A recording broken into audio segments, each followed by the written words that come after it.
CM వెంటూ PCCF IFS అధికారులు ఇతర దేశాలకు పోతే దానికి సంబంధించి చీఫ్ కన్జర్వేటివ్ ఆఫీసర్కి తెలియకుండా ఎట్లా పోతారు? సిఎస్ ఇచ్చినటువంటి ఉత్తర్వులపైన అసలు పరిపాలన సాగుతున్నదా లేదా అర్థం కావట్లేదు. ఎందుకంటే ముఖ్యమంత్రి గారే చెప్పారు, కొందరు ఐఏఎస్ అధికారులు అయితే నేను ఒక తప్పు చేయమంటే 3 తప్పులు చేయడానికి సిద్ధమైపోతున్నారు, వాళ్ళ అవసరాల కోసం పనిచేస్తున్నారు.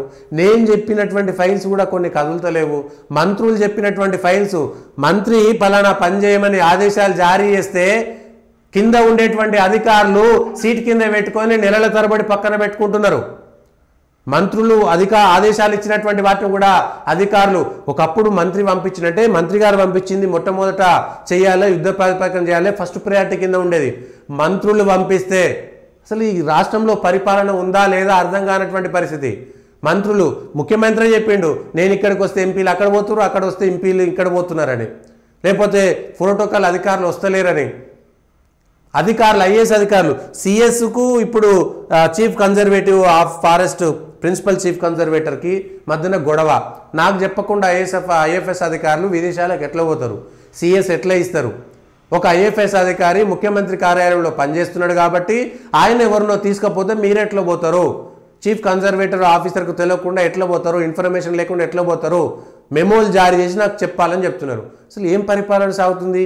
పరిపాలన మీద ఒక్కరికన్నా పట్టుందా? అటవీశాఖ అధికారి, అటవీశాఖ మంత్రి సమాధానం చెప్పాలి. ఇప్పుడు ఏమైంది? ముఖ్యమంత్రి కార్యాలయం ఇవాళ ప్రకటన చేయాలి స్పష్టంగా. ఎవరిది తప్పు? ఇచ్చినటువంటి అధికారులదా లేకపోతే పంపించినటువంటి అధికారులదా, సిఎస్దా? ఎవరిది తప్పు, ఎవరిది ఒప్పు ఏంటో స్పష్టమైనటువంటి ఇవ్వాలి. వాళ్ళ ఐఎఫ్ఎస్ అధికారులు బలైతారా? అంటే పరిపాలన ఎట్లా ఉంది ఏంది అనేటువంటి తెలియదు. గాడి తప్పిపోయింది తెలంగాణలో, సర్కారు గాడి తప్పిపోయింది. ఏం చేయాలో అర్థం కానటువంటి పరిస్థితి. ముఖ్యమంత్రి గారే ఒప్పుకున్నారు ఇవాళ, మనం మంచి చెప్పుకోలేకపోతున్నాం, చెడు చెప్పుకోలేకపోతున్నాం, ఏం చేయలేకపోతున్నాం అని. తెలంగాణలో అధికారం ఉందా? అధికారులు పనిచేస్తున్నారా? లేకపోతే పరిపాలన గాడిలో ఉందా లేదా? సమీక్షలు జరుగుతున్నాయా లేవా? అధికారులు మంత్రులు చెప్పిన వింటున్నారా లేదా? స్పష్టంగా మనకు కనబడుతుంది.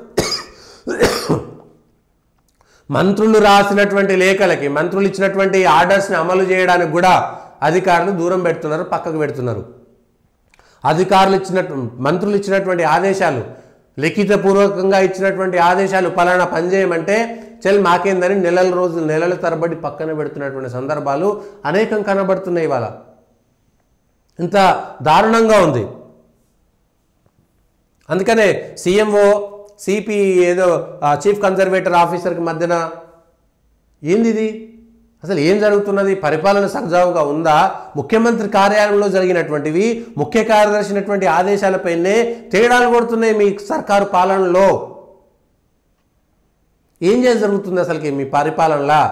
అధికారులు ఉన్నారా? అధికారులు పనిచేస్తున్నారా? అధికారులను సక్రమంగా పనిచేయిస్తున్నారా? మంత్రుల దగ్గరికి పోతున్నారా? అధికారులకు భయం ఉందా లేదా? లేదా మంత్రులే పట్టించుకోవట్లేదా? ముఖ్యమంత్రి ఆఫీస్లో కూడా ఇంత విడ్డూరం జరుగుతున్నది. అసలు ముఖ్యమంత్రి కార్యాలయంలో ముఖ్యమంత్రి గారికి పట్టుందా లేదా?